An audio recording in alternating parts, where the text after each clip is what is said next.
When you imagine marriage, you think of partnership, two people holding each other through storms and celebrating each other's victories. But living with a narcissistic husband is not a partnership. It's a slow unraveling of who you are, hidden behind closed doors. In the beginning, life with a narcissistic husband often feels like a dream. He showers you with attention, compliments, and devotion.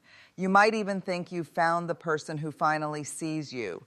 This stage, what some call love bombing, is intoxicating. It feels like safety, like passion, like destiny. But what feels like love is often the foundation of control. Slowly, the shift begins. The same man who once praised your independence now criticizes your choices. He questions who you talk to, how you spend your time, even how you dress. At first, it feels subtle, like he's just being protective or attentive. But soon you realize those gestures were not love. They were early signs of ownership. And here lies the heartbreak. The very qualities that drew him to you, your warmth, your laughter, your uniqueness, are the ones he now tries to suppress. The illusion of unconditional love unravels, replaced by conditions, demands, and unspoken rules. Control masquerades as love when he says, "I just care about you too much," or "I only want what's best for us." But beneath those words lies a desire to shrink you, to mold you into someone who serves his ego. This is the first devastating truth of living with a narcissistic husband. You realize the love you thought you had was never about partnership. It was about possession. And once the illusion breaks, the loneliness of that discovery cuts deeper than any argument ever could. One of the most painful realizations in living with a narcissistic husband is the loss of your own voice. In the beginning, you might feel free to express your thoughts, share your dreams, even disagree without fear. But over time, your words stop mattering. Every opinion you offer is met with dismissal. That's not true. Every feeling you share is minimized. You're overreacting. Every boundary you try to set is bulldozed. Don't be ridiculous. At first, you argue back. You try harder to explain, to be understood. You pour out your heart, hoping he'll hear you. But soon, you realize it doesn't matter how carefully you speak, how calm you stay, how much evidence you bring. Your truth is not welcome in his world. And so you begin to adapt. You shrink your words. You tell yourself it's not worth the fight. You rehearse conversations in your head, trying to predict how he'll twist them. Eventually, silence becomes survival. You sit at the dinner table with thoughts screaming inside your mind, but your lips stay closed. The silence is not just external, it seeps inward. You begin to silence yourself before he even has the chance. You censor your feelings, edit your needs, and slowly lose connection to your own inner voice. And this is perhaps the most heartbreaking part. When you live long enough without being heard, you start to believe you have nothing worth saying. This truth isn't just about him silencing you. It's about how his constant dismissal conditions you to silence yourself. That loss is devastating because your voice is more than words. It is your identity, your power, your humanity. And when it's stripped away, the relationship becomes less about love and more about control through erasure. But here's the quiet hope hidden inside this truth. Even if your voice feels buried, it is never destroyed. The whispers inside you, the truth you still carry, that is yours. And reclaiming it is one of the most powerful acts of freedom you'll ever take. One of the most heartbreaking aspects of living with a narcissistic husband is how emotional abuse slowly becomes part of your normal. It doesn't start with obvious cruelty. It begins with subtle comments, sharp criticisms masked as jokes, or offhand remarks that sting but are brushed aside. He might say something cutting in public, then laugh and tell you, "Don't be so sensitive, I was only joking." He may explode in anger one night, then buy you flowers the next morning and act as though nothing ever happened. And at first you resist. You know it's wrong. You push back, you cry, you tell him it hurt. But over time, your reactions begin to change. The constant cycle of cruelty and denial wears you down. You stop expecting kindness. You stop demanding accountability. You tell yourself, this is just how he is, or it's not that bad, others have it worse. Slowly, the extraordinary pain becomes ordinary life. This normalization is dangerous because it reshapes your understanding of love. You begin to accept the unacceptable. The bar for how you deserve to be treated drops lower and lower until mistreatment feels routine. What once would have shocked you becomes something you brush off. What once would have broken you becomes something you quietly endure. And here is the cruelest part. Emotional abuse doesn't just distort your relationship, it distorts your self-image. You start believing the lies he feeds you. You're too needy. You're impossible to please. You're lucky I put up with you. Those words carve deep grooves into your heart, grooves that make it harder and harder to recognize your worth. Yet deep inside, a quiet truth remains. Love should never make you feel small. Respect should never feel conditional. And even when abuse becomes normalized in your marriage, there is still a part of you that knows this is not love, this is control. That flicker of awareness, however faint, is the first step toward reclaiming yourself. Living with a narcissistic husband often feels like walking on eggshells. You learn very quickly that every word, every action, every small decision could trigger anger, criticism, or silent resentment. It's exhausting, and yet it becomes your new reality. You start to measure yourself constantly. How should you phrase this sentence? Will he like the way I cooked dinner tonight? Is my tone too sharp? Did I laugh too loudly? Every gesture is calculated, as though you are navigating a minefield where one misstep could set off an explosion. This hypervigilance is not just emotional, it's physical. Your heart races before you even speak. Your stomach tightens when you anticipate a confrontation, and every day the tension builds until it feels like you are living under a storm cloud that never passes. The cruel irony is that you are never truly safe. Even the smallest perceived misstep can be met with disproportionate anger or silent punishment. And when you try to stand your ground, you may be met with manipulation, guilt, or more anger. The environment is unpredictable, yet you learn to adapt to it, thinking survival means compliance. Walking on eggshells changes who you are. You may start doubting your instincts, questioning your right to exist freely, and second-guessing every thought before it's even spoken. The natural joy of spontaneity, laughter, and authenticity slowly erodes, replaced by constant caution and fear. And yet, recognizing this pattern is also a crucial step toward freedom.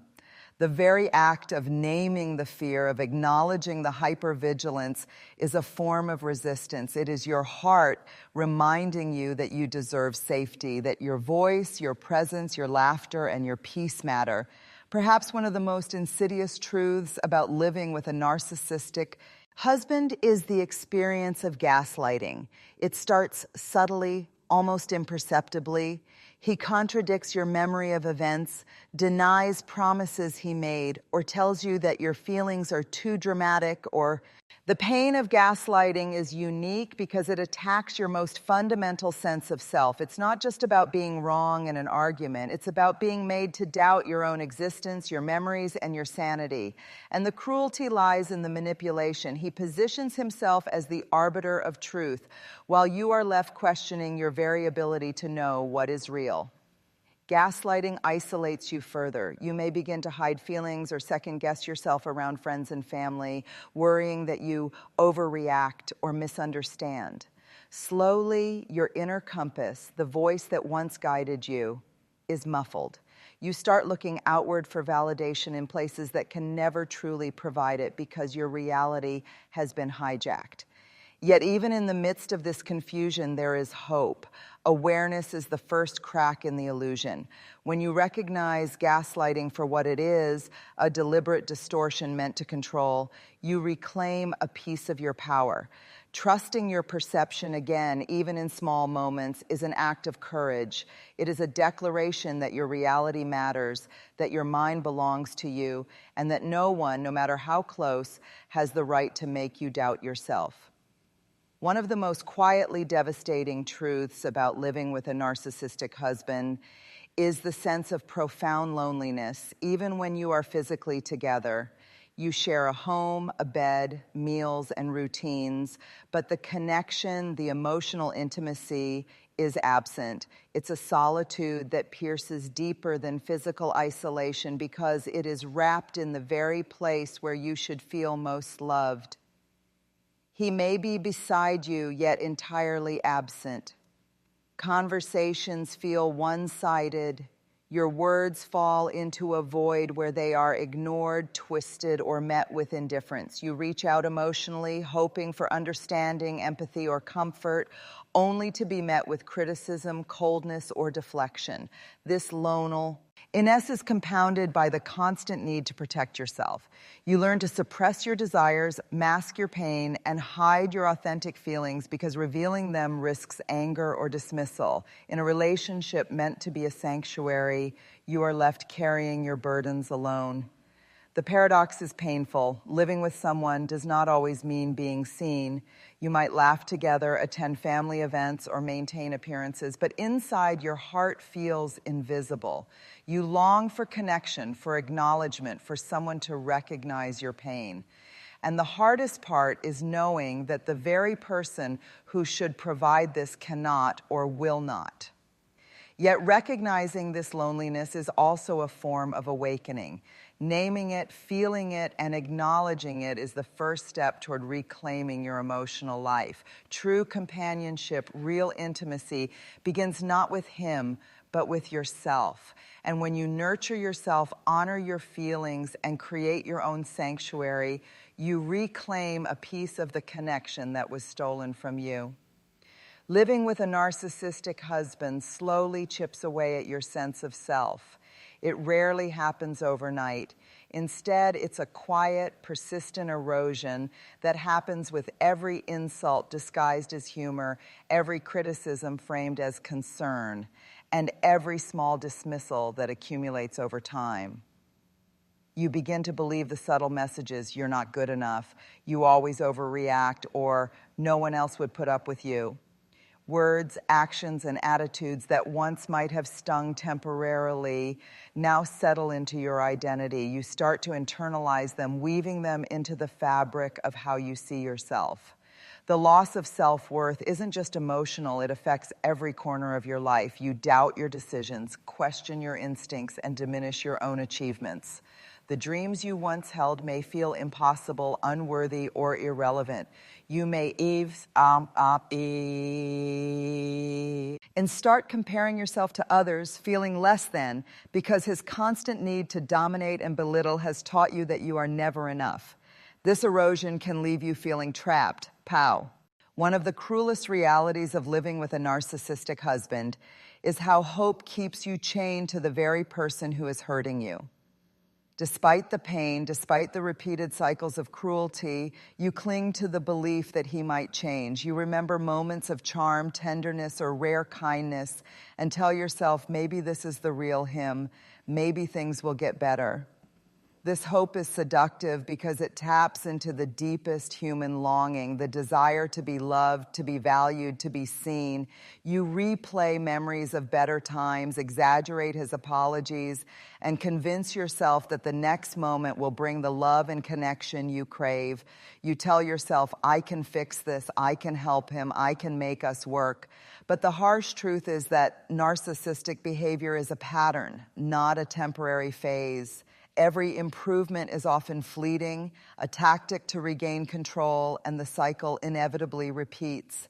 Yet hope keeps you coming back, waiting for a love that may never arrive, and slowly eroding the boundaries you once held sacred. The danger of hope in this context is that it masks reality. It convinces you to tolerate abuse, accept excuses, and ignore red flags. You may rationalize, justify, and minimize his behavior, all while denying the truth your heart already knows, that this relationship is not safe, and that you deserve more than moments of conditional love. And yet, even in this painful trap, hope can transform. When you redirect it inward, toward your own growth, healing, and self-respect, it becomes the very thing that frees you. Hope then stops being a chain and becomes a lifeline, guiding you toward the courage to reclaim your life and your freedom. The final heartbreaking truth about living with a narcissistic husband is that freedom is both terrifying and essential. Leaving or even emotionally detaching is rarely easy. It can feel like tearing apart. The life you've known, like walking into a void where certainty once existed. You may feel grief for the dreams that will never come true, guilt for the time lost, and fear of facing life alone. But here's the paradox. Staying keeps you trapped, and the cost of staying is far greater than the pain of leaving. The moment you reclaim your boundaries, your voice, and your self-respect, you take the first step toward healing. Freedom begins not with the absence of him, but with the presence of yourself. It is painful because you must confront years of deception, self-doubt, and eroded identity. It is necessary because your heart, mind, and soul deserve to breathe again.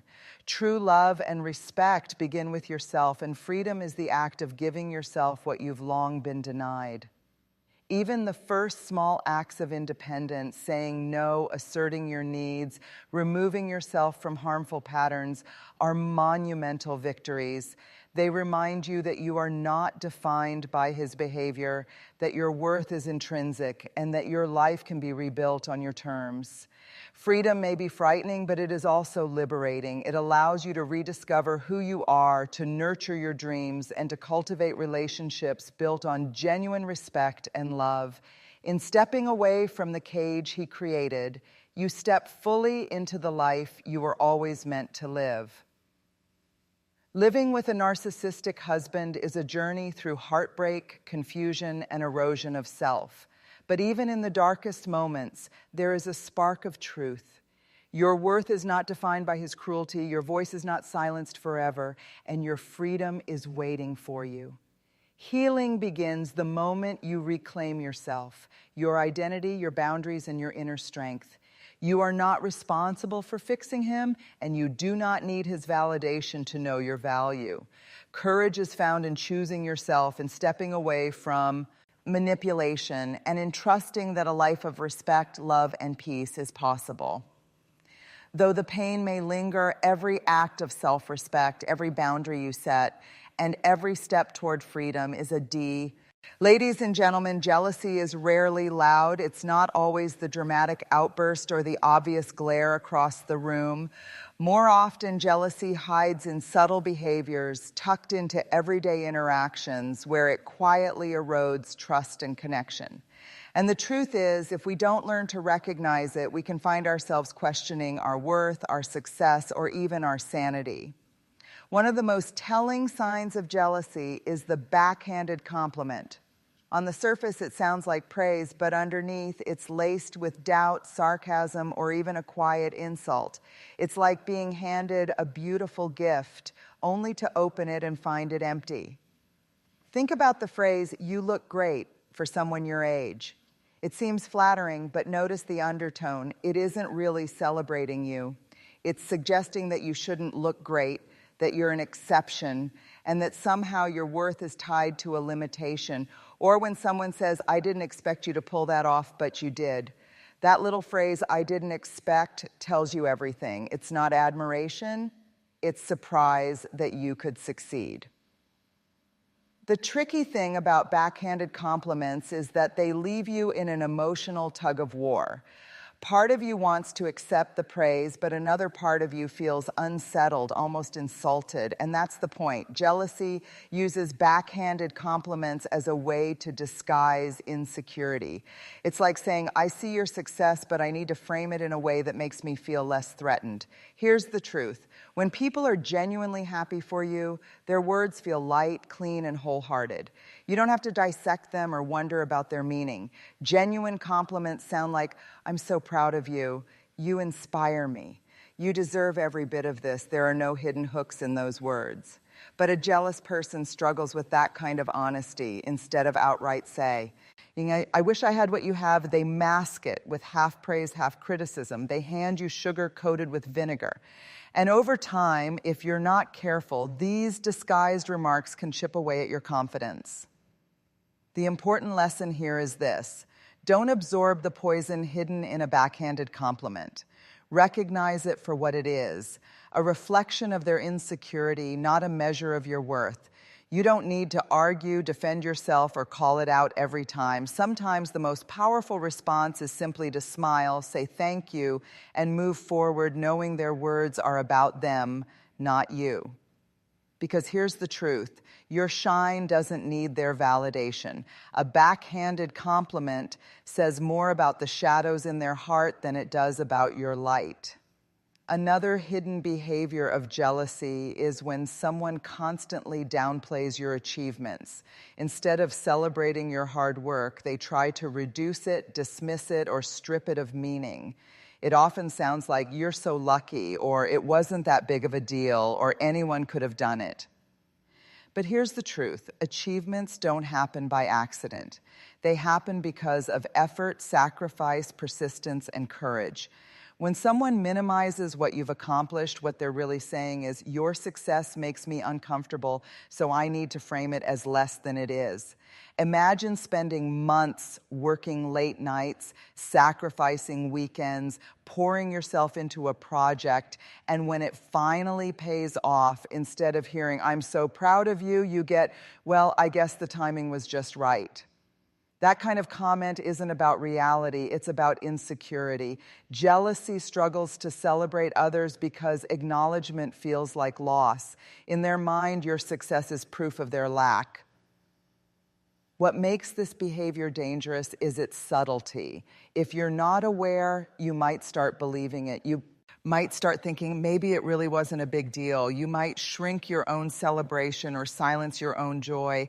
And that's exactly what jealousy wants, to keep you small, quiet, and doubtful. Jealousy often shows up in a sneaky way through copying without acknowledgement. On the surface, it can look like admiration. Someone starts dressing like you, talking like you, posting like you, even picking up your habits and interests. At first, it might feel flattering. After all, imitation is often called the sincerest form of flattery. But when it's driven by jealousy, it doesn't come with respect. It comes with silence, denial, and an unwillingness to give credit where it's due. Let's be clear, being inspired by someone is healthy. We all borrow ideas, learn from others, and incorporate what inspires us into our own lives. That's how growth happens. But there's a difference between being inspired by you and replicating you without ever admitting it. Inspiration says, you showed me what's possible and I'm grateful. Jealousy says, I want what you have, but I'll never admit that you led the way. This behavior is rooted in insecurity. A jealous person doesn't want to acknowledge your influence because to do so would mean admitting you were ahead or that they needed to learn from you. And for someone ruled by envy, that feels unbearable. So instead, they copy quietly, hoping others won't notice the source. The danger of this behavior is that it can leave you feeling both used and invisible. You see parts of yourself reflected in their choices, their words, their projects, but your role is erased. You don't get the acknowledgement, the gratitude, or the credit. And over time, that can feel deeply invalidating. But here's what's important to remember. Their silence doesn't erase your originality, your creativity, your authenticity, your voice. That's yours. They may replicate the surface, but they can never duplicate the source because the source is you. So how do we handle this? First, by not letting bitterness take root. Recognize that copying without acknowledgement is a symptom of jealousy, not a reflection of your worth. Second, by keeping your focus on what makes you unique. Keep creating, keep innovating, keep moving forward, because while they're busy copying your last step, you're already on your next one. And maybe the hardest part, don't let it silence your self-expression. Sometimes when we feel copied, the temptation is to shrink, to hold back, to protect ourselves from being imitated again. But shrinking only hands jealousy the victory. The world doesn't need you to be quieter. The world needs you to keep being fully you. Another hidden behavior of jealousy is excessive criticism. Unlike healthy feedback, which is meant to build you up, excessive criticism is designed to tear you down piece by piece. It doesn't come from a place of care. It comes from insecurity wrapped in judgment. A jealous person often disguises this behavior as help. They'll say things like, "I'm just being honest," or "I'm only telling you this for your own good." But if you listen closely, you'll notice a pattern. Their words don't make you feel stronger. They make you feel smaller. Their honesty doesn't empower you. It plants doubt. Imagine sharing something you're proud of, maybe a new outfit, a project, or even a personal milestone. Instead of hearing, "That's amazing," you hear, "Well, I would have done it differently," or "That's nice, but don't get too confident."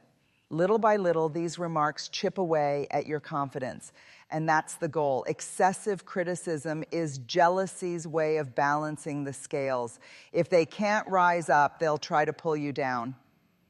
It's important to recognize the difference between constructive feedback and critical sabotage. Constructive feedback has love at its core. Even if the words are hard to hear, you can feel the intention is to help you grow.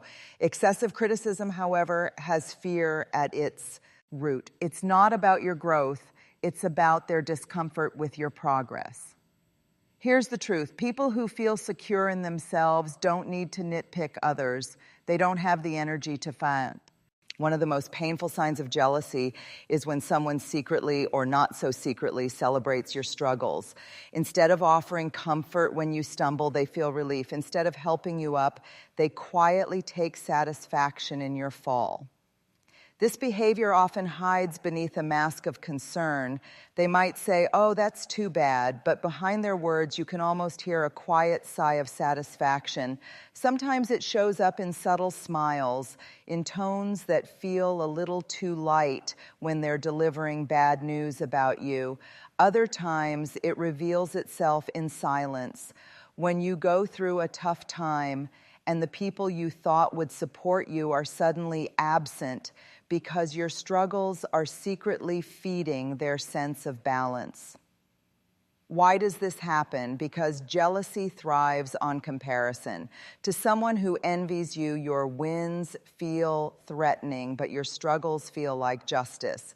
When you stumble, it reassures them that you're not as far ahead as they feared. Your difficulties confirm what they want to believe, that you're not invincible, that maybe you don't deserve everything you've achieved. But here's what makes this behavior especially destructive. It erodes trust. Relationships, whether friendships, family bonds, or partnerships, are built on the foundation that we will hold space for one another's pain. When someone uses your hardships as fuel for their envy, it breaks that foundation. It leaves you feeling exposed, unsupported, and deeply alone. And yet, here's the truth you must remember. Someone else's secret celebration of your struggles doesn't define your worth or your strength. Your setbacks are simply part of the human journey. They do not erase your achievements, nor do they reduce your potential. If anything, they prove your resilience. When you notice this behavior, it's important not to waste energy trying to change them. A jealous heart has to do its own healing. You can't fix that for them. What you can do is guard your energy. Be intentional about who you share your vulnerabilities with. Surround yourself with people who lift you when you fall, not those who sigh in relief at the sight of you stumbling. And most importantly, remind yourself, your struggles are not entertainment and they're not evidence of failure. They are stepping stones. Each hardship you endure adds to your story of resilience, and nothing, absolutely nothing, changes the truth of your worth. Jealousy doesn't always roar. Sometimes it whispers. Sometimes it shows up not in what people say, but in what they don't say. One of the most hidden signs of jealousy is when someone gives you the silent treatment or deliberately withholds support at the very moment you need it most. Think about it. You achieve something you've worked hard for. You publish that book, get that promotion, start that business, or simply step into a happier, healthier version of yourself. You look around expecting certain people to clap for you, to cheer, to celebrate alongside you, but instead, there's silence, no congratulations, no encouragement, just absence. That silence is not accidental, it's intentional. It's jealousy's quiet protest. Applauding you would feel like acknowledging your light. And for someone consumed by envy, that feels too heavy to carry. So they withhold it. They withdraw their warmth, their support, even their presence, hoping you'll notice. And you do notice. Because silence in the moments where love should be loud can be deafening. Sometimes this withholding shows up in subtle ways. They don't show up to your big moments. They don't return your calls when you're excited. They sit back when everyone else is celebrating you. And sometimes it's more deliberate. They distance themselves emotionally, giving you the silent treatment to punish you for succeeding or for shining in ways they don't know how to handle. Here's the danger. This kind of jealousy can make you question yourself. You might start wondering, One of the clearest signs of jealousy is when someone resorts to gossiping behind your back. Instead of celebrating your progress, they twist it. Instead of speaking to you directly, they speak about you in hushed tones, trying to paint a picture that makes your light look dimmer than it really is. Here's the thing. Gossip isn't just idle talk. Gossip is strategy. It's jealousy's weapon of choice. When a jealous person spreads rumors or negative stories about you, their goal is simple. They want to plant doubt in the minds of others. They know they can't stop your success, so they try to taint how people see it. It often starts small. They might say, "Yeah, she got promoted, but you know how office politics work." Or, "Sure, he bought a new car, but I heard he's drowning in debt." Notice the pattern? The gossip isn't about facts, it's about framing. They take your wins and twist them until they sound like losses. This kind of behavior is rooted in insecurity. A secure person doesn't need to tear you down in order to feel taller.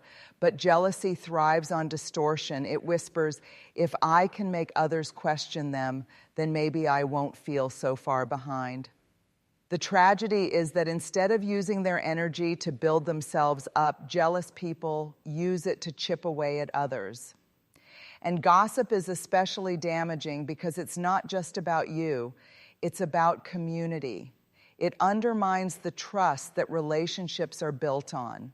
It creates divisions, plants suspicion, and slowly poisons the soil where connection should grow. And often, by the time you hear what's been said, the damage has already been done. So how do we deal with this? First, by remembering this. What people say behind your back says more about them than about you. Their gossip is a mirror of their envy, not a reflection of your character. Second, by refusing to let it distract you. If you stop your journey every time someone throws a stone, you'll never make it to your destination. And third, by leaning into authenticity. When you live in such a way that your actions speak louder than their rumors, gossip eventually loses its power. Here's a truth worth holding close. People who matter, people who truly know your heart, don't believe gossip. They'll come to you directly, not listen to whispers. And those who feed on gossip, they were never really in your corner to begin with. One of the most exhausting signs of jealousy is when someone turns everything into a competition. Instead of joining you in your joy, they measure themselves against you. Instead of celebrating side by side, they make it a race. Here's how it often looks. You share that you went on a family trip, and they immediately respond with, "Oh, we went somewhere even better last year." You talk about your child's good grades, and they counter with a story about their child's top award. You mention you've started going to the gym, and suddenly they're training for a marathon. No matter what you say, they have to one-up it. This behavior doesn't come from ambition, it comes from insecurity. Healthy ambition celebrates growth, inspires others, and pushes everyone higher. Toxic competitiveness, however, is rooted in fear. If you're doing well, that must mean I'm falling behind. Jealousy whispers to them that life is a scoreboard and every one of your wins is automatically their loss. But here's the truth. Life is not a zero-sum game. Your success does not reduce anyone else's chances of success. There is more than enough room at the table of abundance. But a jealous heart struggles to believe this. They see celebration as comparison and your progress as their threat. The danger of this constant competitiveness is that it drains relationships of warmth. Instead of feeling supported, you feel evaluated. Instead of being able to share freely, you start holding back because you don't want every story of your life to turn into a measuring contest. And in the long run, that creates distance because in a world that constantly pushes us toward perfection, embracing your imperfections may feel like a radical act of self-love.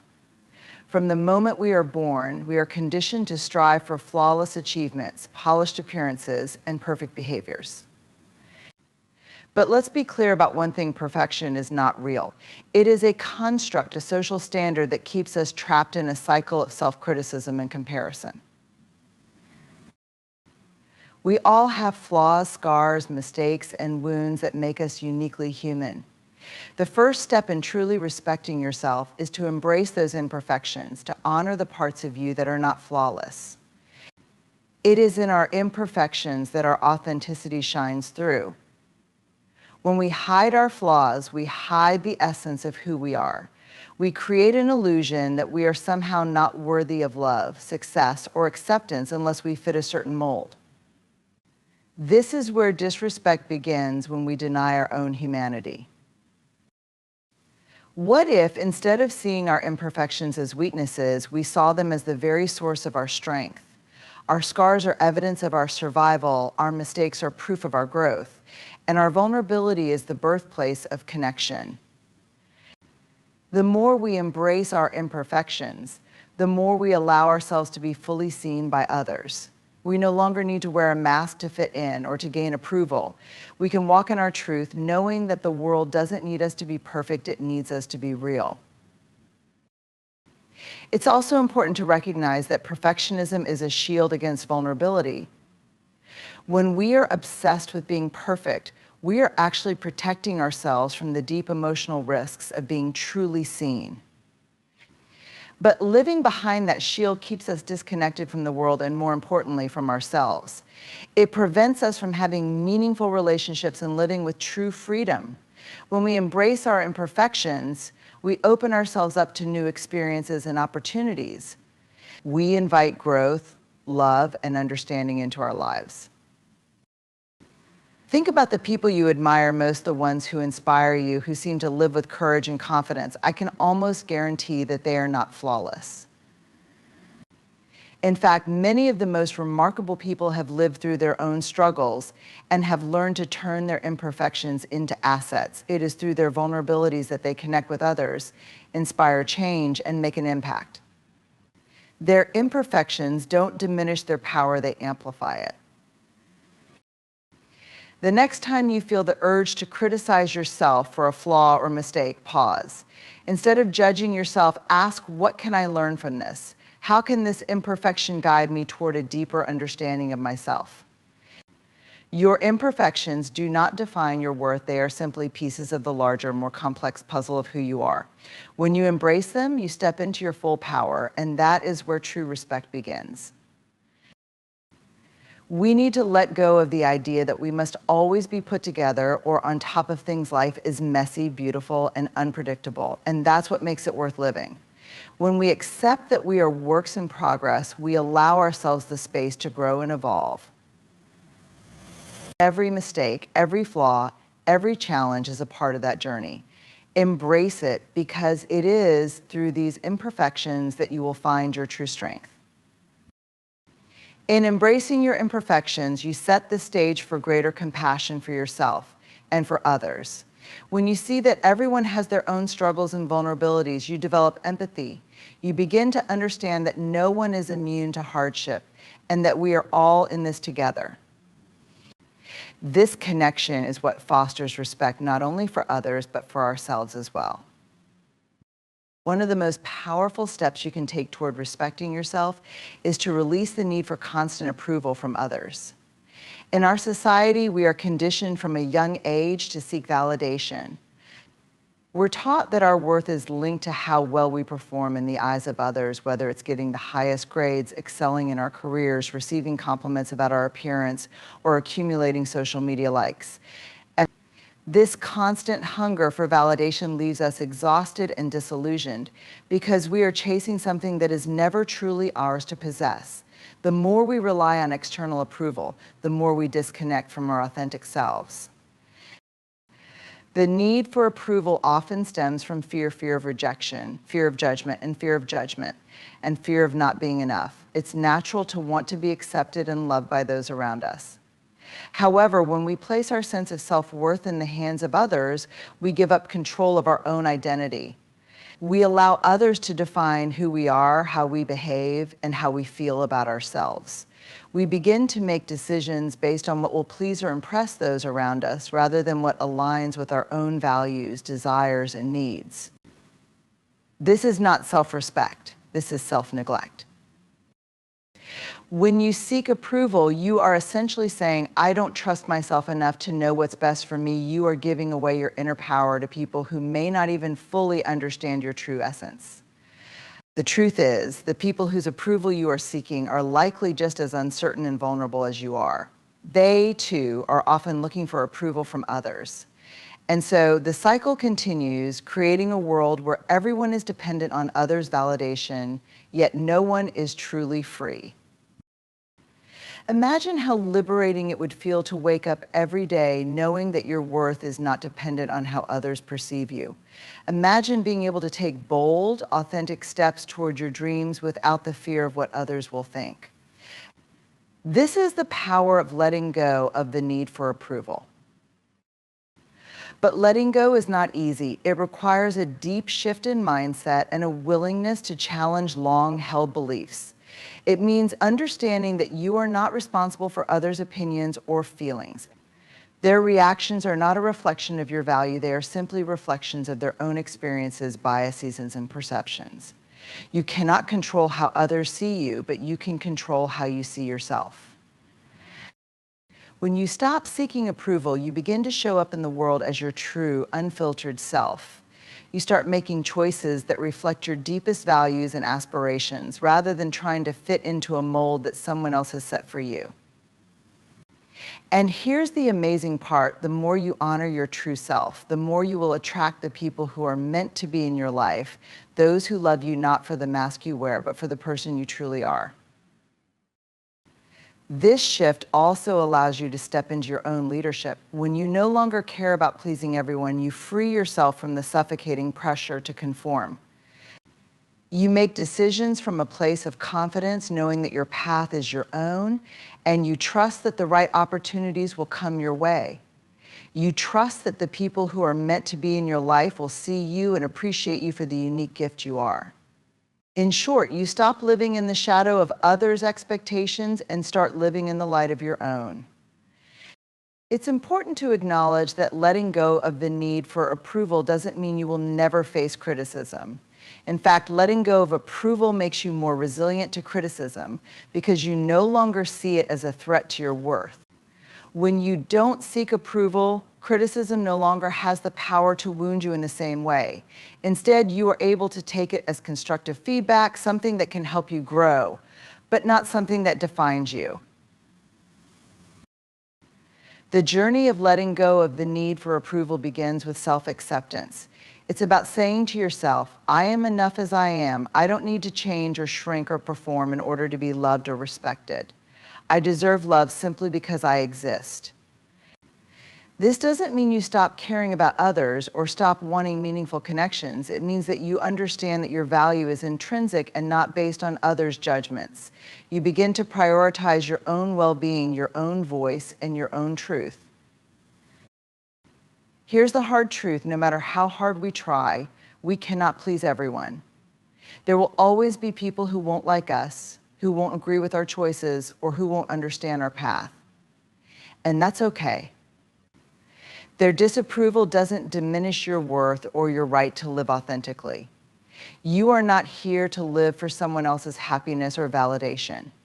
You are here to live for yourself, to embrace your journey, and to create a life that reflects your own values and aspirations.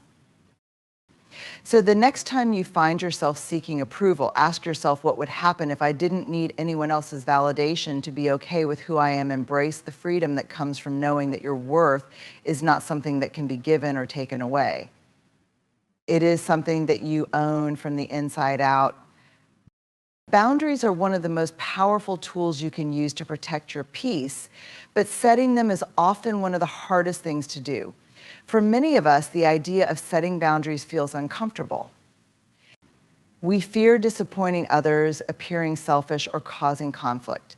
Yet without boundaries, we are left vulnerable to the demands, expectations, and sometimes toxic behaviors of the people around us. Boundaries are not about building walls to shut others out. They are about protecting your emotional, mental, and physical well-being. They are an act of self-respect and a necessary step in reclaiming your peace. The first thing to understand about boundaries is that they are not a sign of weakness, they are a reflection of strength. Setting a boundary is not an act of aggression, rather, it is a declaration that you value yourself enough to prioritize your own needs, well-being, and peace.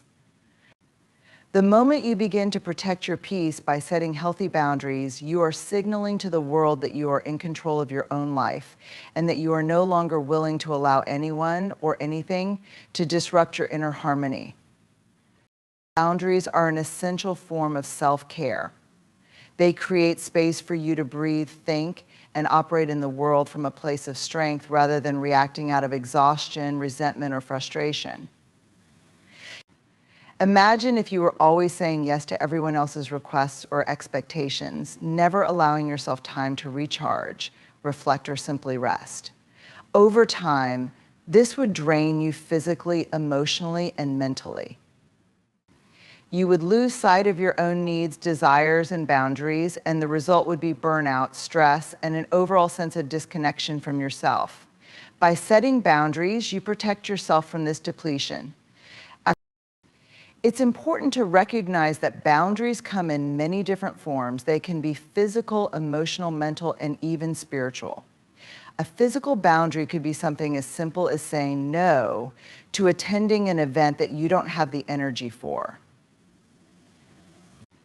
An emotional boundary might be refusing to engage in a conversation that makes you feel attacked or drained.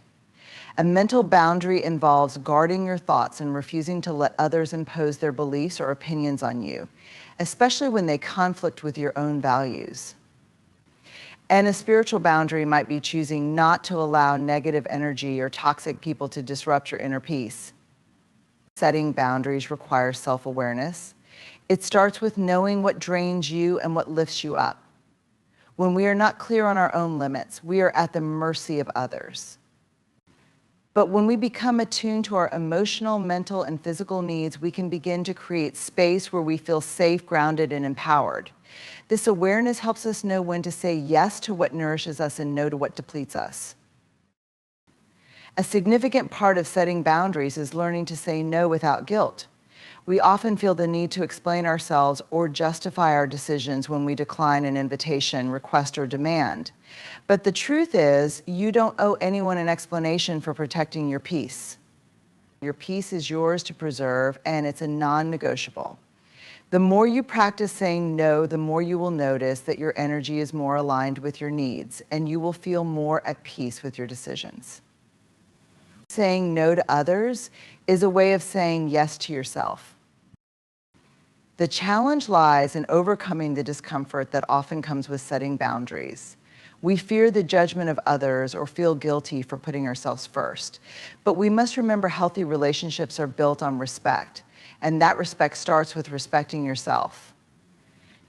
When you set boundaries, you teach others how to treat you. And just as you respect the boundaries of others, you are teaching them to do the same for you.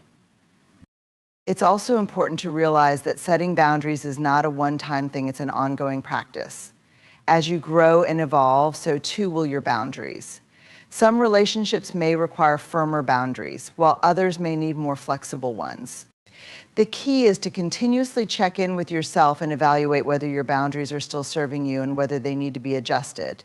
It's a dynamic process that requires self-reflection and a willingness to adjust as needed. A common misconception about boundaries is that they are selfish or unkind. In reality, boundaries are an act of kindness both to yourself and to others. When you establish clear limits, you create healthier relationships. People will begin to understand that you cannot always be available to meet their needs, and you won't feel overwhelmed by constant requests. By setting boundaries, you show up as a more present and authentic version of yourself, which benefits everyone around you. In the end, protecting your peace creates an environment where mutual respect, love, and understanding can flourish. Another essential part of setting boundaries is learning to protect your mental peace from external negativity. There will always be people who bring negativity, judgment, and criticism into your life. Learning to set boundaries with these individuals, whether it's through limiting time spent with them, disengaging from toxic conversations, or even cutting ties when necessary, is crucial for your peace. Negative energy can drain you faster than anything else, and you deserve to have an environment where positivity and peace can thrive. By setting boundaries with negative people, you reclaim your energy and protect your mental and emotional well-being. It's essential to remember that setting boundaries is a form of self-love. It is a way of telling yourself that you are worth protecting. Your peace, your time, and your energy are valuable, and by setting clear boundaries, you are affirming that you deserve to live a life that reflects your true self. You deserve to be surrounded by people and situations that nurture your growth, your happiness, and your well-being. In our fast-paced, achievement-driven world, there is an overwhelming pressure to constantly do more, be more, and prove ourselves at every turn. Many of us fall into the trap of overachieving, not because we genuinely want to, but because we are trying to prove our worth to ourselves and to others. We believe that by achieving more, by accumulating titles, awards, promotions, or accolades, we will somehow validate our existence, our value, and our place in the world. But in the pursuit of overachievement, we often find ourselves burning out, feeling empty and disconnected from our true selves. The truth is, your worth is not measured by how much you do or how many accomplishments you accumulate. Your worth is inherent in who you are, not in your performance, not in your success, and not in the number of goals you check off your to-do list. You are worthy simply because you exist. When we live under the illusion that we need to overachieve to prove our worth, we are living in constant fear of not being enough. This fear drives us to work harder, push further, and sacrifice more often at the expense of our health, happiness, and relationships. The need for validation. At the root of overachieving is the deep need for validation. From childhood, we are often conditioned to seek approval from those around us. Parents, teachers, and peers often measure our value based on grades, accomplishments, and outward success. Over time, we internalize this and come to believe that in order to be loved, respected, and valued, we must prove ourselves through our achievements. Whether it's striving for perfection at work, overperforming in social situations, or constantly aiming to be the best version of ourselves, we are often chasing external validation rather than nurturing our inner sense of worth. The constant pursuit of validation is exhausting. We push ourselves beyond reasonable limits to meet expectations that were never truly ours to begin with. In doing so, we can easily lose touch with our authentic selves. We begin to define our value by what we do instead of who we are. The result is burnout, anxiety, and an endless cycle of trying to do better in the hopes that we will one day feel enough. But the truth is, we will never feel truly enough through external accomplishments alone. This is because our worth is not conditional upon what we achieve. It is intrinsic, unchanging, and rooted in the very core of who we are. The cost of overachievement. Overachieving comes with a heavy cost. When you constantly strive to do more to prove your worth, you lose sight of the bigger picture. You forget to celebrate your achievements because you're always moving on to the next task, the next goal. There is no space to pause, to reflect, or to appreciate the progress you've made. You live in a state of perpetual dissatisfaction, always pushing for the next thing, never fully embracing the present moment. Moreover, overachieving often leads to burnout. When you set unrealistic expectations for yourself, whether it's in your career, personal life, or social circles, you stretch yourself too thin. You sacrifice your mental, emotional, and physical health to meet those expectations, and eventually the exhaustion catches up with you. Your body becomes fatigued, your mind becomes clouded, and your spirit becomes depleted. In your quest to prove your worth, you forget that your well-being should always come first. Breaking free from the need to overachieve. To stop overachieving as a means of proving your worth, you must first recognize that you are not defined by what you do or how much you accomplish. You are not your job, your career, your social media following, or the achievements that others celebrate. You are a human being with inherent value simply by virtue of your existence.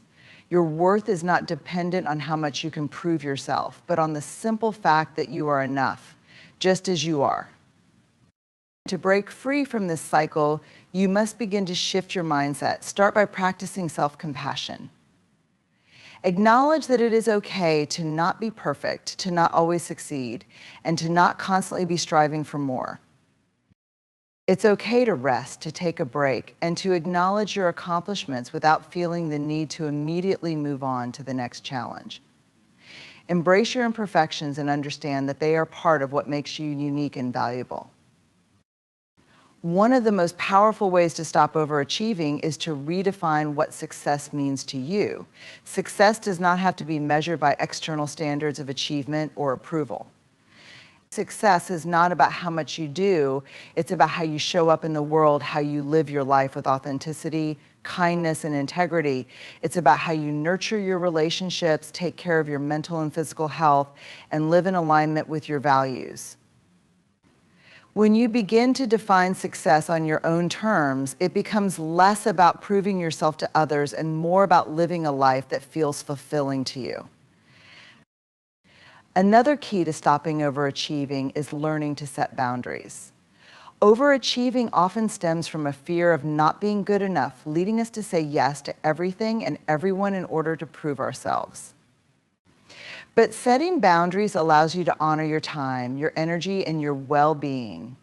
It gives you the space to say no when something does not serve your greater purpose or align with your values. Boundaries help you create balance in your life and ensure that you are not overcommitting to tasks or people that drain you. Embrace rest and play. In a world that prizes productivity and achievement, we must learn to embrace rest and play as necessary components of our lives. Rest is not a luxury, it is essential for our mental, emotional, and physical health. Similarly, play is an important part of life. It allows us to reconnect with our joy, creativity, and spontaneity. Rest and play are not signs of weakness or laziness. They are essential for renewal, growth, and maintaining balance. When you stop overachieving to prove your worth, you begin to create space for these moments of rest and play. You give yourself permission to step away from the constant drive to achieve and simply be. You allow yourself to enjoy life without the pressure of always needing to perform or prove something. In doing so, you open yourself up to deeper joy, creativity, and fulfillment. Celebrating your worth. It's important to celebrate your worth just as you are. You don't need to prove anything to anyone. Your inherent worth is not based on your achievements, your status, or your success. It is based on who you are as a person. Celebrate your uniqueness, your passions, your relationships, and everything that makes you who you are. Embrace the fact that you are worthy simply because you exist, not because of what you can achieve or prove. The moment you stop overachieving to prove your worth is the moment you start living authentically and with peace. You can enjoy success without it defining you, and you can find happiness in the present moment rather than in the future achievement. You begin to embrace who you are rather than what you do, and that is when true fulfillment begins. Mistakes are a natural and inevitable part of the human experience. No one is immune to them, and yet so many of us try to avoid making mistakes at all costs. We fear the judgment, shame, and embarrassment that often come with them. As a result, we hide our mistakes, deflect responsibility, or try to cover them up in hopes that they will simply disappear. But what if instead of avoiding or denying our mistakes, we embrace them, acknowledging them openly and using them as opportunities for growth? What if we chose to own our mistakes, learn from them, and use them to become better, wiser, and more resilient individuals? Owning your mistakes doesn't mean wallowing in guilt or shame, rather. It's about taking full responsibility for what went wrong without making excuses or shifting the blame. It's about facing the discomfort of failure with courage and using the lessons learned to move forward stronger than before. When we own our mistakes, we open ourselves to the possibility of growth and transformation. We allow ourselves to learn from our experiences rather than letting them define us in negative ways.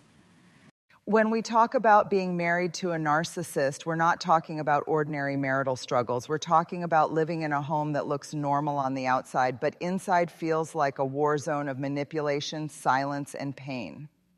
The painful truth about marrying a narcissist is that it rarely looks like this in the beginning. In fact, the early days often feel like a dream. Narcissists are skilled at presenting a version of themselves that is magnetic, charming, and attentive.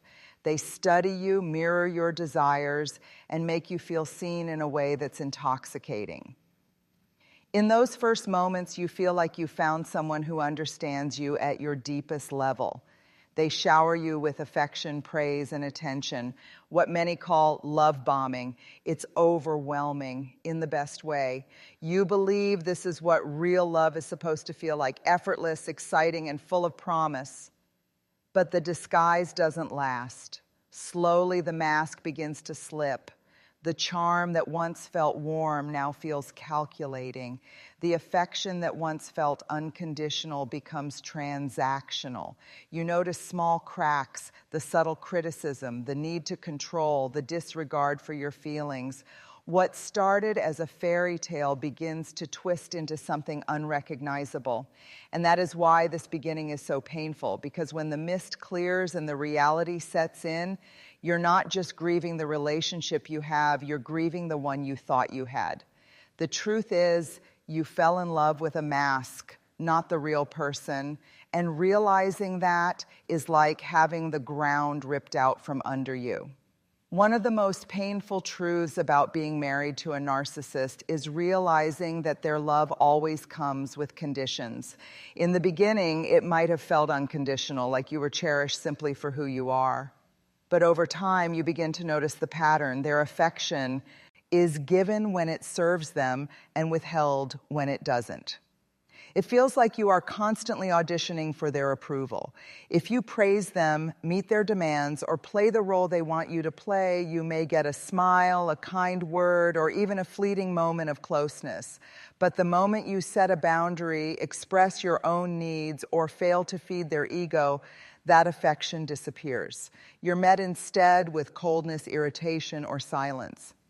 This conditional love is confusing and exhausting. You start questioning yourself, if I just do more, if I just love harder, if I just stay quiet, maybe things will get better. But the truth is, no amount of effort will ever make you enough, because the problem is not you, it's the way they define love. Real love is steady. It allows space for imperfections, disagreements, and individuality. But with a narcissist, love is a transaction, given only when it benefits them and withdrawn the moment you stop serving their needs. And living in that cycle leaves you feeling unworthy, unseen, and constantly chasing something you will never truly receive. Perhaps the most devastating truth about being married to a narcissist is the way your self-worth erodes over time. It doesn't happen all at once. It happens little by little, almost so quietly that you don't notice it at first. It begins with small remarks, a joke that cuts a little too deep, a critique disguised as just being honest, a comment about how you should look, think, or act differently. At first, you may brush it off. You tell yourself, maybe they're right. Maybe I do need to try harder. But over time, those small remarks pile up. What started as occasional criticism becomes a daily reality. You begin to anticipate their disapproval before you even act. You question your choices, your words, your very worth. It feels as though the person you once were, the confident, joyful, capable version of yourself, has been slowly chipped away. What makes this erosion so painful is that it's invisible to everyone else. To the outside world, your partner might still appear charming, successful, even loving, but behind closed doors, their words and actions quietly dismantle your confidence. You begin to live smaller, speak softer, and doubt yourself more with each passing day. The cruelest part is that this erosion makes you dependent. When your sense of self is weakened, you look to the very person tearing you down for validation. And in those rare moments when they do offer praise, it feels like water to someone dying of thirst. But it's not real nourishment, it's control. The truth is this: being married to a narcissist is like handing over the mirror that reflects your worth and watching them distort it until you no longer recognize yourself. Another painful truth about being married to a narcissist is the constant tension, the feeling that you're always walking on eggshells. Every word, every expression, every decision feels like it has the power to set off an explosion. You find yourself replaying conversations in your head before you speak. You carefully measure your tone, your body language, even your silence. You start asking yourself questions that no one in a healthy marriage should have to ask. Will this upset them? Should I keep this to myself? How can I say this in a way that won't make them angry? It's exhausting because no matter how careful you are, the rules are always shifting. What was acceptable yesterday may not be acceptable today. Something as small as disagreeing with them or even having a different opinion can trigger a storm of anger, blame, or withdrawal. Living in this constant state of hypervigilance takes a heavy toll.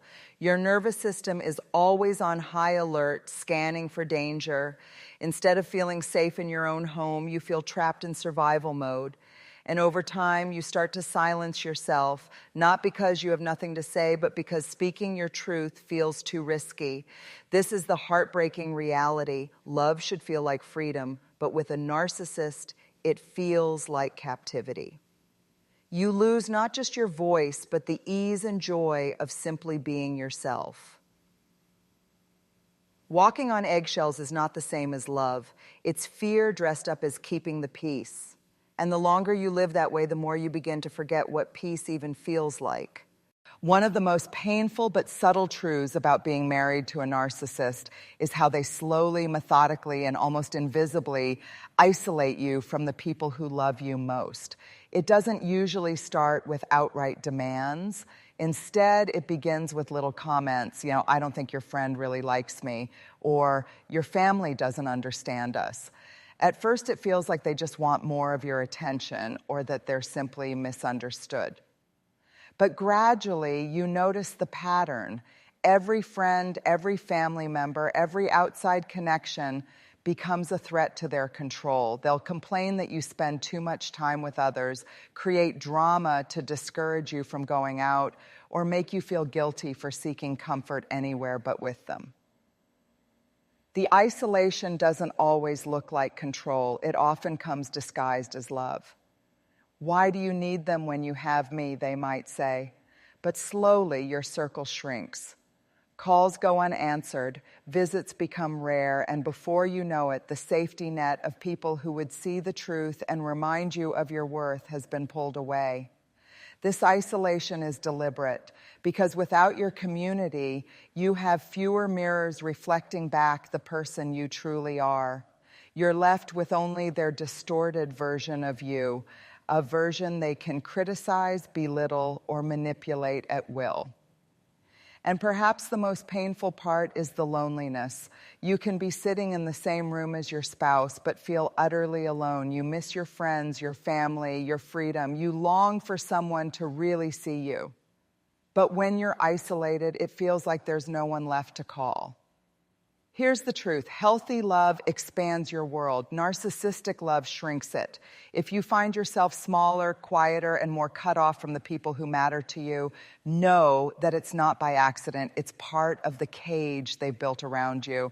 Gaslighting. Lying is one of the most painful and disorienting truths of being married to a narcissist. It's not just lying, it's the deliberate twisting of reality until you no longer trust your own mind. It often starts small. Maybe you bring up something they said and they deny ever saying it. You notice an inconsistency and they tell you you're imagining things. You express hurt and they insist you're too sensitive or overreacting. At first you question them, but over time you start questioning yourself. Gaslighting leaves you feeling like you're losing your grip on reality. You remember events one way, but they insist it happened differently. You notice patterns, but they dismiss them as coincidence. They will even rewrite entire conversations, leaving you doubting your memory. And because you want to believe your partner, you begin to wonder if you are the problem. This is what makes gaslighting so powerful. It erodes your most basic sense of trust in yourself. You stop relying on your instincts, your memory, your truth. Instead, you lean on their version of reality, even when it feels wrong in your bones. And here's the cruelest part. When they've convinced you to doubt yourself, they gain complete control. If you can't trust your own mind, you have no choice but to depend on theirs. Gaslighting isn't just manipulation, it's psychological warfare. It's the slow dismantling of your inner compass until you're left wandering in circles, unsure of what's real and what's not. But let me tell you this, if you've ever been made to feel crazy for trusting your own eyes, ears, or heart, you're not crazy. You were being gaslit. And reclaiming your voice begins with this simple truth. Your reality is valid, and you are allowed to trust it again. Another painful truth about being married to a narcissist is the deep, aching loneliness that comes from emotional starvation. On the surface, it may look like you're in a relationship, sharing a home, sharing a life, but beneath that surface, you are starved of the very things that make love real: empathy, compassion, and emotional presence. When you turn to your partner with excitement, they dismiss it. When you come to them with pain, they belittle it. When you need comfort, they are cold or absent. Your feelings are minimized, mocked, or ignored altogether. It's as though your inner world doesn't matter unless it benefits them. Over time, this lack of emotional nourishment leaves you feeling hollow. You find yourself giving and giving, pouring your heart out, hoping they will finally meet you halfway. But they rarely do. And in the process, you begin to wonder if you're asking for too much, when in reality, you're asking for the bare minimum that any loving marriage should provide. This starvation is not always loud. Sometimes it's the quietest form of cruelty. Nights of silence, conversations that go nowhere, the absence of tenderness. You're left lying beside someone who feels miles away, aching for connection, but receiving nothing in return. The tragedy is that emotional starvation convinces you to settle for crumbs. A small compliment, a rare moment of attention, becomes a feast in a desert. But real love is not scarcity. It is abundance. It is presence, listening, and care. If you feel empty in a marriage, it is not because you are too needy. It is because you are being starved of what every human deserves, love that nourishes the soul. One of the most painful cycles in a marriage with a narcissist is the illusion of change. When the tension becomes unbearable, when you've reached your breaking point, they often shift gears. They may apologize. I may cry. They may promise with convincing words, I'll do better, I'll change, things will be different this time. And because you love them or because you desperately want to believe the person you met in the beginning still exists, you give them another chance. For a little while, it even seems like they mean it. They might act kinder, more attentive, even affectionate. You start to hope. You tell yourself, maybe this time it's real. But the truth is, it rarely lasts. The cycle always resets, the mask slips again, the patterns return, and you find yourself back in the same place, hurt, confused, and wondering how you could have believed them yet again. This illusion of change is one of their most powerful tools of control because it keeps you stuck. It dangles the possibility of love in front of you, just enough to keep you holding on. And it's not your weakness that makes you believe, it's your hope, your deep human longing for connection and healing. But here's the heartbreaking truth. Lasting change requires humility, self-awareness, and real effort. A narcissist may mimic the words of change, but they rarely do the work. And until they do, every promise is just a temporary pause in the same painful cycle. Being married to a narcissist is not just about difficult moments. It's about living in a relationship that slowly drains your spirit. From the disguised beginning to conditional love to the erosion of self-worth, each truth reveals a kind of pain that goes far deeper than most people can imagine. It's not just about arguments or disagreements. It's about losing your voice, your safety, and often your very sense of self. But here's what I want you to remember. The fact that you can name these truths means you are already reclaiming your power. Every time you recognize the manipulation, every time you allow yourself to admit the loneliness, every time, you whisper to yourself, this is not love. You take one step closer to freedom. You are not weak for staying. You are not broken for believing. You are human, forgiving, hopeful, and longing for love. Ladies and gentlemen, it's so easy to get tangled in the web of overthinking. We replay conversations, analyze every decision, and wonder if we made the right choice. We spend countless hours seeking approval, either from others or even from ourselves, hoping validation will fill the gaps we perceive in our worth. And then there's regret. That heavy feeling of wishing we could turn back time, wishing we had done things differently. But here's the truth, you don't have to live this way. You don't have to be held hostage by your thoughts, your need for external validation, or the weight of past mistakes. The journey to freedom starts with a simple shift, a shift in mindset, belief, and action. Today, I want to share with you 10 principles that can set you free from these mental prisons. One of the greatest barriers to inner peace and freedom from overthinking is our relentless pursuit of perfection. In a world that constantly tells us we should be more, do more, it's easy to fall into the trap of believing that perfection is not only desirable, but essential. We set standards so high for ourselves, and we convince ourselves that if we just get everything right, everything will fall into place. But here's the truth. Perfection is a myth, and the pursuit of it is often what keeps us stuck in cycles of overthinking, self-doubt, and frustration. What happens when we believe that everything must be perfect? We begin to overanalyze every detail, questioning our choices, our actions, and even our intentions. We replay conversations, dissecting each word, wondering if we said the right thing, if we looked the right way, if we made the right impression. We worry about the what-ifs and the could-haves. And in doing so, we paralyze ourselves with doubt and indecision. The truth is, in this pursuit of flawlessness, we forget the beauty that lies in our human imperfection. Imperfection is where growth happens.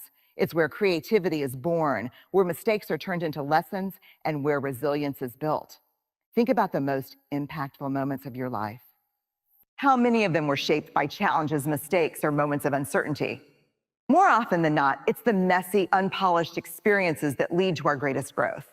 When we embrace imperfection, We embrace the process of learning, evolving, and becoming.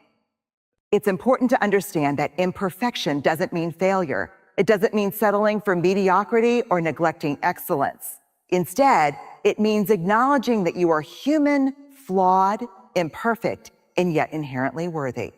It means allowing yourself the grace to make mistakes, to learn, to fall, and to rise again.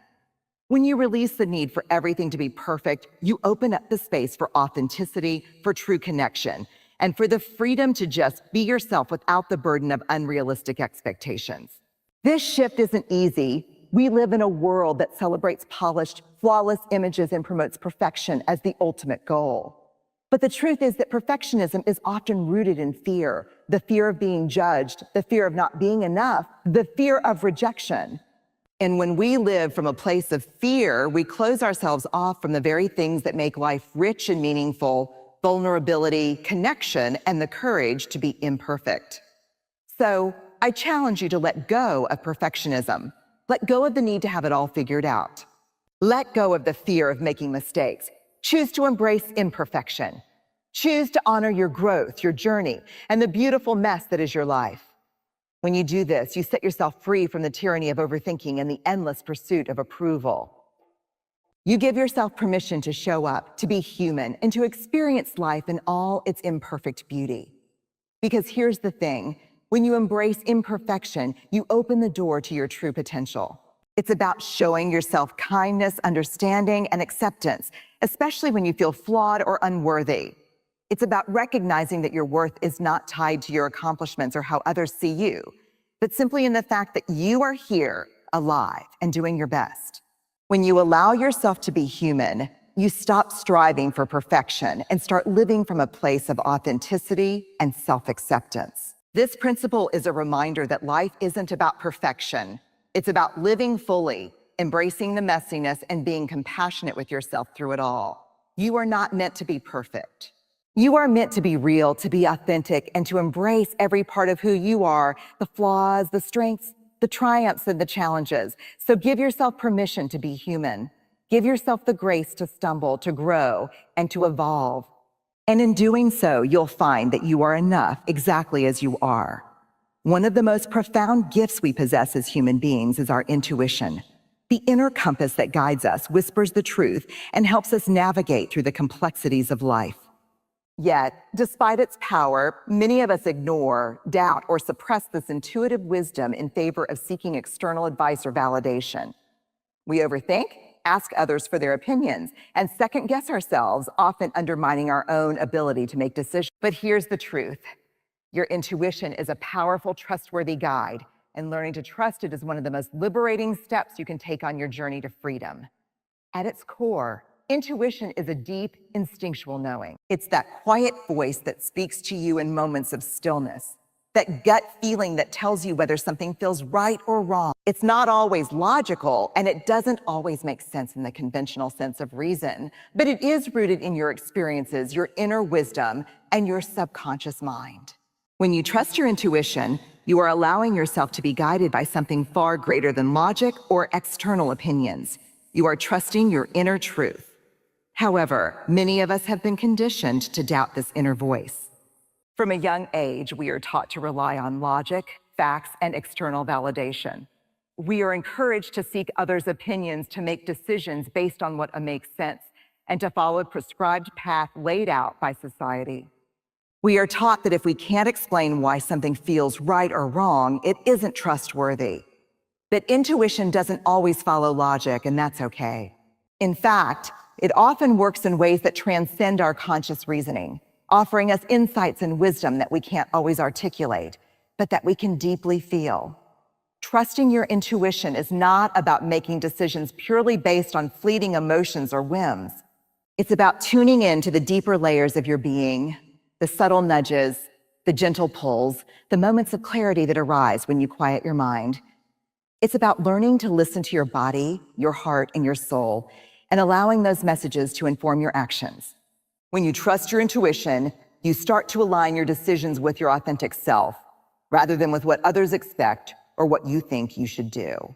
The journey to trusting your intuition begins with quieting the noise, the endless chatter in your mind, the voices of doubt, the outside influences that can cloud your judgment. In today's world, we are constantly bombarded with opinions, advice, and expectations from others on social media, from friends and family, in the workplace. But in order to truly hear and trust your intuition, you must first create space for it to be heard. This requires moments of stillness, of reflection, and of being present with yourself. One of the ways to cultivate this inner listening is through mindfulness practices. Meditation, journaling, and simply taking time to breathe and connect with your thoughts and emotions are powerful ways to tune in to your intuitive wisdom. When you create space for quiet, your intuition can speak louder. It's through this stillness that you can begin to discern what feels true for you, what resonates with your heart and soul. Trusting your intuition also means learning to overcome the fear of making the wrong decision. Too often, we get caught up in the idea that every choice is critical, that every decision we make must be perfect, or we will face irreversible consequences. This fear of failure or of making a mistake can prevent us from following our gut and trusting our instincts. But the truth is, there is rarely such a thing as a wrong decision. Life is not about achieving perfection. It's about learning, growing, and adjusting along the way. Even when a choice leads to a difficult or unexpected outcome, it provides valuable lessons that help us grow and refine our intuition further. One of the most liberating aspects of trusting your intuition is that it allows you to let go of the need for external validation. When you stop seeking approval from others, you free yourself to make decisions that align with your true self, not based on what others expect or what will please them. Your intuition becomes the ultimate source of validation, not the opinions of others, not societal expectations, and not the approval of your peers. By trusting yourself, you empower yourself to live authentically and boldly, knowing that you are your own best guide. There will be moments when you doubt your intuition, especially when faced with a challenging or uncertain situation. In these moments, it's important to remember that your intuition is not always loud or dramatic. It's often quiet, subtle, and steady. Trusting your intuition is an act of courage because it requires you to go against the grain, to step outside of what feels comfortable, and to follow a path that may not always make logical sense. But when you trust it, you align yourself with your deepest desires, your highest purpose, and your truest self. As you begin to trust your intuition more, you'll start to notice that your life flows with greater ease. Decisions become clearer. You feel more aligned with your purpose. The anxiety and overthinking that once consumed you begin to fade because you're no longer seeking answers from outside sources. You're seeking them from within. When you trust your intuition, you are also embracing the profound wisdom that comes from within. Wisdom that knows what's right for you, even when the world around you doesn't understand. You learn to trust the process of life, knowing that each decision, whether it leads to success or failure, is part of your journey. By trusting your inner voice, you free yourself from the grip of doubt and fear, and you step into your authentic power. So I encourage you, trust yourself. Trust that quiet voice within. Trust the wisdom that you already carry inside of you. When you do, you'll find that you are capable of making decisions with confidence, clarity, and peace. Your intuition is there for a reason. It is a part of you, guiding you toward the life you are meant to live. Listen to it, trust it, and watch as it leads you to freedom, authenticity, and fulfillment. One of the most powerful ways to free ourselves from the grip of overthinking, regret, and anxiety is to let go of what we cannot control. This simple principle can be life-changing, but it's often one of the hardest to embrace. We live in a world where we are taught to take charge, to plan ahead, and to control every aspect of our lives. From managing our careers to controlling the way others perceive us, we often believe that if we can just control enough things, we can avoid failure, disappointment, and pain. But the truth is, control is often an illusion. And the more we try to hold on to things beyond our grasp, the more we create unnecessary stress, anxiety, and frustration. Think about it for a moment. How much of your mental energy goes into trying to control situations that are simply outside your influence? Maybe it's obsessing over how others respond to you, trying to predict the outcome of a situation that's still unfolding, or holding on to guilt about things that are already in the past.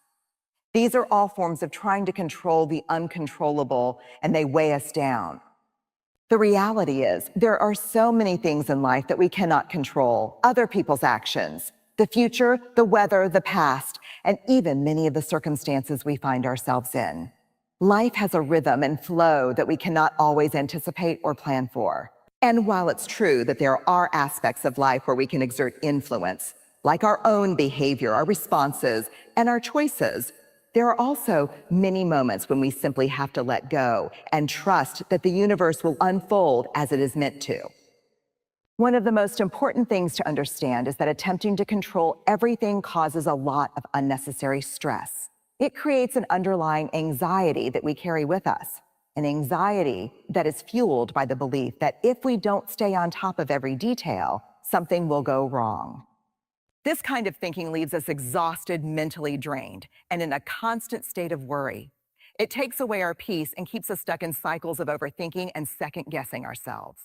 In order to experience freedom, we must recognize that not everything is ours to control, and that's okay. Letting go of control doesn't mean we stop caring or stop taking responsibility for our actions.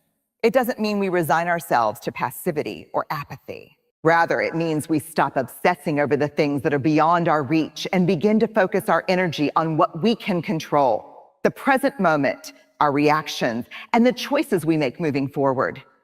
Letting go of control means embracing uncertainty.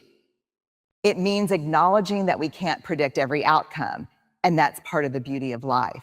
When we stop trying to control the future, we open ourselves up to the possibility of unexpected blessings, new opportunities, and unexpected turns that lead us to growth and expansion. Life isn't a perfectly paved road. It's a journey full of twists and turns, bumps and detours. But the more we release our grip on the need to control it, the more we allow ourselves to flow with it. Another key element of letting go of control is accepting that people are not always going to act the way we want them to. We all have relationships, whether with family, friends, colleagues, or even strangers, that can sometimes cause us frustration. We may try to change others, manipulate situations, or expect certain behaviors from them. But the truth is, we cannot control how other people think, feel, or act. Everyone is on their own unique journey, and we must respect their autonomy. When we accept that we cannot control others, we free ourselves from the anxiety and disappointment that comes with unrealistic expectations. Instead of trying to change people, we can focus on how we respond to them, how we set boundaries, and how we protect our own peace. Letting go of the need to control others allows us to create healthier, more authentic relationships where we respect one another's differences and acknowledge that the only person we can truly change is ourselves. Letting go of control also means releasing the past. How many of us find ourselves stuck in regret, replaying past decisions and wishing we had done things differently? We spend so much time and energy wishing we could turn back the clock, trying to fix things that are already over. But here's the reality: the past is gone. The decisions we made, the mistakes we made, the things we wish we could undo, they cannot be changed. What we can change is how we respond to the present moment and what we choose to do moving forward. When we let go of our obsession with the past, we create space for healing and growth. We stop blaming ourselves for things we can't undo, and we start taking responsibility for our present choices. True freedom comes when we stop trying to rewrite the past and focus on creating the future we want, one choice at a time. Letting go of control also fosters a deep sense of trust. When we release the need to control everything, we are choosing to trust that things will unfold as they are meant to. Trusting in life means having faith that the universe, or whatever higher power you believe in, has a plan for you, even if you can't see it yet. Trust means knowing that even in the midst of uncertainty and chaos, everything is working out for your greater good. This trust is not passive, it's active. It requires us to make choices, to move forward, and to show up fully, even when we don't have all the answers. It requires courage to step into the unknown and to believe that we are supported no matter what. When we trust the process of life, we stop trying to control every detail and start flowing with the current. To let go of control is to let go of fear. Fear is often at the root of our desire to control everything. We fear what will happen if things go wrong, if we make a mistake, or if we fail. But fear is not a helpful guide. It only holds us back. By letting go of control, we release the grip of fear and open ourselves to the full range of life's experiences, knowing that whatever happens, we can handle it. So how do we begin to let go of what we cannot control? It starts with recognizing what is and isn't within our power. It means accepting the uncertainty that comes with life and making peace with it. It means taking small, deliberate steps to shift our focus from the things we cannot change to the things we can. And above all, it means trusting ourselves and trusting life to unfold as it is meant to. Letting go of control is one of the most freeing acts you can make. It allows you to live more fully, to experience life more deeply, and to move forward with peace instead of anxiety. When you let go of what you cannot control, you create space for miracles to happen, for new possibilities to arise, and for you to truly embrace the flow of life. Forgiveness is often misunderstood. We tend to think of forgiveness as something that's meant for the other person, a way to release them from the wrong they've done. But the truth is, forgiveness is a gift we give ourselves, a choice to free ourselves from the weight of resentment, guilt, and anger that can otherwise hold us hostage. When we forgive, we free ourselves from the shackles of the past and give ourselves permission to move forward with more peace, clarity, and emotional freedom. Forgiving yourself and others isn't easy. In fact, it can feel like one of the hardest things to do, especially if you've been hurt deeply or if you've hurt others. But here's the truth. Holding on to grudges, resentment, or guilt only keeps you anchored in the past, replaying the hurt and disappointment over and over. Keeps you stuck in a cycle of negative emotions and keeps you from fully experiencing the present moment.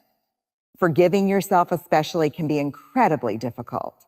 We are often our own harshest critics, holding ourselves to impossible standards and berating ourselves when we fall short. How many times have you found yourself reflecting on past mistakes, wondering what could have been if only you had done something differently? The reality is we all make mistakes. We all hurt people. We all let ourselves down, and we all have moments where we wish we could go back and change things. But living in that place of regret doesn't serve you. It only keeps you stuck in a loop of self-blame and shame, preventing you from fully stepping into your potential.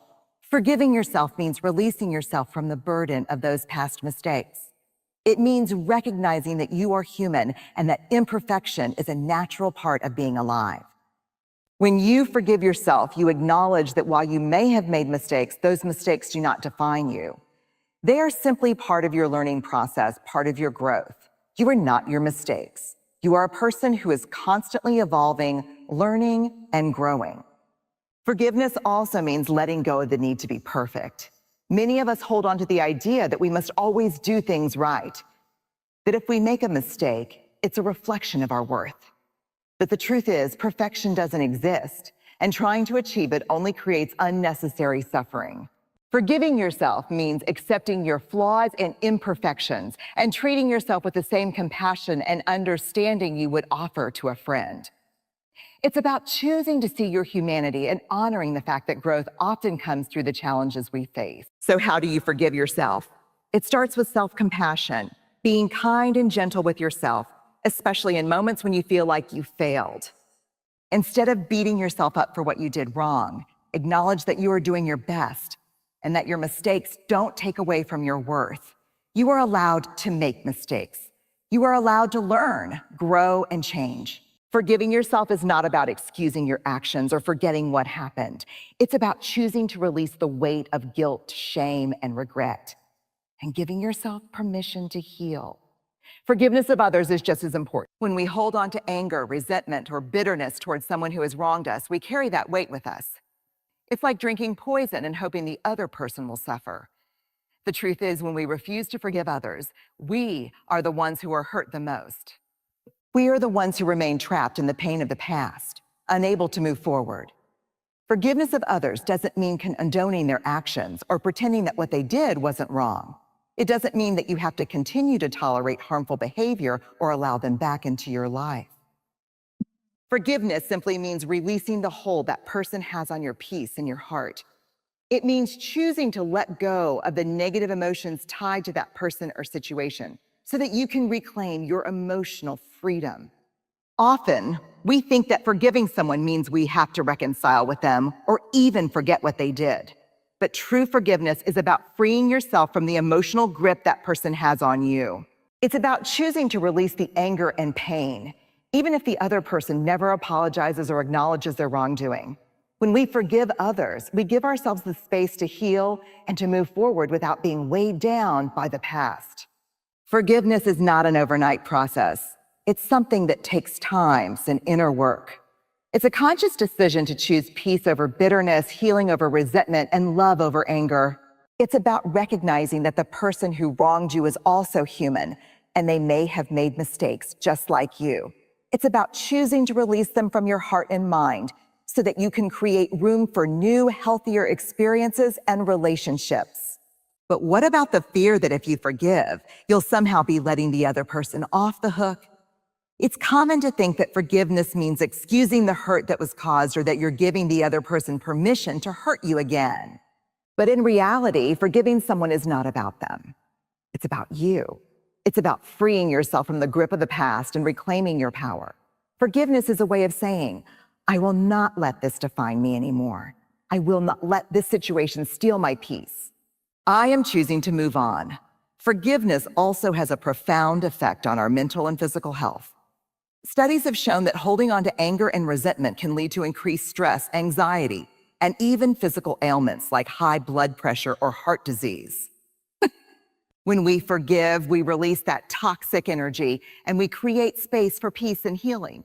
We take back control of our emotional well-being and we give ourselves the opportunity to live more fully in the present moment. So, forgive yourself. Let go of the guilt, the shame, and the regret that keep you stuck in the past. Recognize that you are worthy of love and compassion, even when you make mistakes. And forgive others, not for them, but for you. Release the anger and pain that weigh you down, so you can walk forward with a lighter heart and a clearer mind. Forgiveness is not a sign of weakness. It is a sign of strength. It takes immense courage to release the past, to choose peace over pain, and to trust that you can move forward unburdened. Well, sum up, sir. Forgiveness is the key that unlocks your freedom. Freedom from resentment, freedom from guilt, and freedom from the emotional chains that keep you stuck. Choose forgiveness. And in doing so, choose freedom. As we come to the end of this journey, let's take a moment to reflect on the powerful principles that can set us free from overthinking, approval, and regret. These are not just abstract ideas or distant ideals.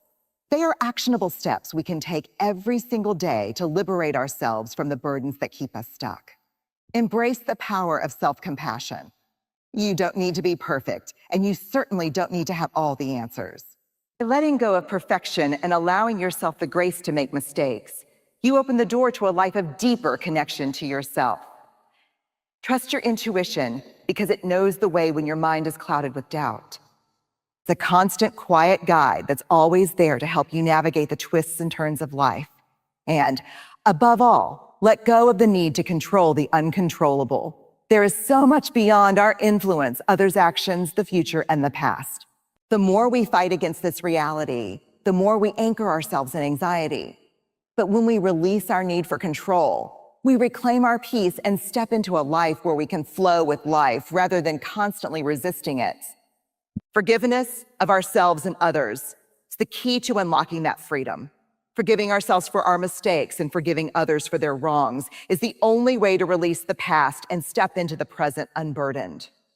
Forgiveness is not about excusing what has happened.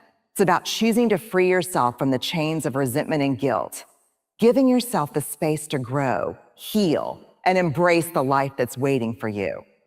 Remember, freedom doesn't come from external circumstances. It doesn't come from achieving perfection or gaining approval from others. True freedom comes from within, from the choices you make to release the unnecessary, to trust yourself, and to let go of what you cannot control. It comes from recognizing that you are enough just as you are, and that your worth is not defined by the opinions of others or by past mistakes. So, as you move forward, I invite you to take these principles into your life. Start with small steps. Be kind to yourself, trust your inner voice, forgive yourself and others, and let go of the need to control everything. By doing so, you will begin to experience the freedom that comes from within. Freedom from overthinking, from the weight of regret, and from the constant need for approval.